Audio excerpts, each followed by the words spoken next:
Parler du 17 octobre 1961, page sombre de l'histoire de la police, avec notamment des Algériens jetés à la Seine. Il y a aussi un truc parfois qu'on vous reproche en tant que sociologue, c'est au fond, et vos confrères, c'est l'hyperdéterminisme en fait. C'est-à-dire il n'y aurait pas d'individu, d'individualité, ce serait qu'une communauté au fond. Que répondez-vous à cela ? C'est intéressant comme débat, parce que c'est vrai que celles et ceux qui nous regardent et qui sont peut-être français d'origine algérienne, marocaine, tunisienne, malienne, sénégalaise, pourraient se dire, bon, c'est intéressant, mais moi je ne me retrouve pas du tout dans ces schémas. En fait, je pense que la question sociologique de base, c'est la question de la production par la société de groupes soumis à des mécanismes de domination objectifs qui s'abattent sur eux et par lesquels ils doivent compter.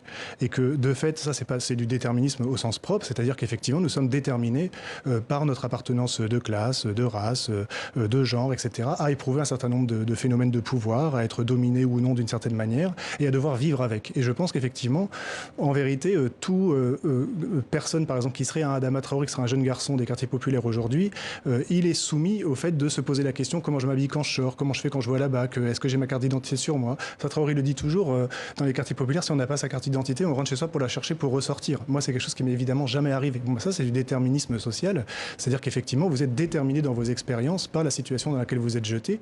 Et moi, je réponds à cette objection, qui n'est pas pour moi une objection, mais qui est un acquis des sciences sociales, que oui, nous sommes déterminés par nos appartenances, et oui, nous devons lutter pour qu'elles soient le moins violentes possible.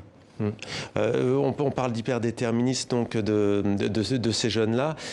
Comment voyez-vous la suite ? Vous n'êtes pas conseiller politique, mais qu'est-ce que vous pourriez avoir comme vision, on peut dire, pour en sortir ? Vous parliez tout à l'heure de dialogue, notamment. Alors moi, je pense que ce qui est très important aujourd'hui sur la question du combat antiraciste, c'est de l'affranchir d'une forme de devenir symbolique, c'est-à-dire abstrait. C'est-à-dire qu'il faut bien comprendre que le racisme ne s'exerce sur les catégories populaires que par des mécanismes précis, qui sont par exemple le contrôle d'identité, qui sont par exemple la répression des drogues, qui sont par exemple la pénalisation d'un certain nombre de comportements, l'outrage, la rébellion, et qu'on ne peut pas dire qu'on est antiraciste si on n'est pas pour défaire les mécanismes concrets qui produisent des... Alors justement, la question, ça m'échappait, mais elle me revient. Vous dites défaire les mécanismes. En fait, vous appelez, disons-le, à une révolution, en fait. Non, en fait, des réformes assez concrètes, assez simples. Moi, je pense que si jamais on abolit le contrôle d'identité, si on interdit à la police de pourchasser des gens qui ne sont pas menaçants, si on légalise les drogues, etc., on sauve des vies, en vérité. Et c'est pas forcément ça. Si on dissout les bacs, l'ABST, des choses comme ça... Non, je vous pose la question, parce qu'on devait avoir... des mécanismes de pouvoir très concrets. Et ce que je veux dire par là, c'est que dans la politique antiraciste aujourd'hui, il y a un devenir un peu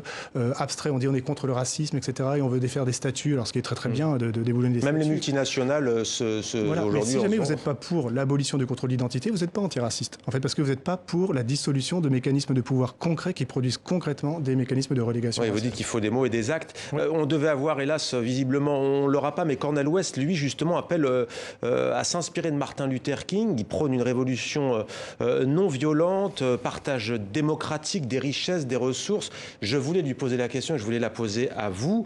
Est-ce qu'au fond aussi, ces minorités aujourd'hui ne sont pas le prolétariat d'hier ? On peut le dire comme ça, ou on peut le dire autrement. On peut dire qu'on a construit une catégorie de prolétariat qui excluait ces gens. Et ça veut dire que la catégorie de prolétariat qu'on avait n'était pas intégrale, n'était pas universelle justement, mais qu'elle faisait qu'un certain nombre d'expériences étaient reléguées de la préoccupation de la gauche ou de la CGT ou du Parti communiste, qui ne les voyaient pas comme des problèmes de la classe ouvrière. Et de fait, c'est des catégories populaires, c'est des travailleurs, la maman de Assa Traoré est femme de ménage, son père est mort d'un cancer du poumon à cause de l'amiante parce qu'il était ouvrier dans le bâtiment. Donc c'est des ouvriers, c'est des catégories populaires, mais dont la vie n'était pas prise en charge par le discours économiciste d'une partie de la gauche. Et effectivement, moi je pense que la question raciale et la question des violences policières, en fait, c'est pas du tout une nouvelle question qui émerge, ça met en évidence la manière dont on a construit un concept de catégorie populaire qui n'intégrait pas toutes les catégories populaires et toutes les problématiques des catégories populaires. Merci beaucoup Geoffroy de la Gannerie. Donc entretien plus long et vous n'allez pas vous en plaindre puisqu'on n'avait hélas pas Cornel West, mais on aura l'occasion d'avoir aussi le philosophe, on le disait, porte-voix aussi de la communauté afro-caine. Merci beaucoup d'avoir répondu à nos questions.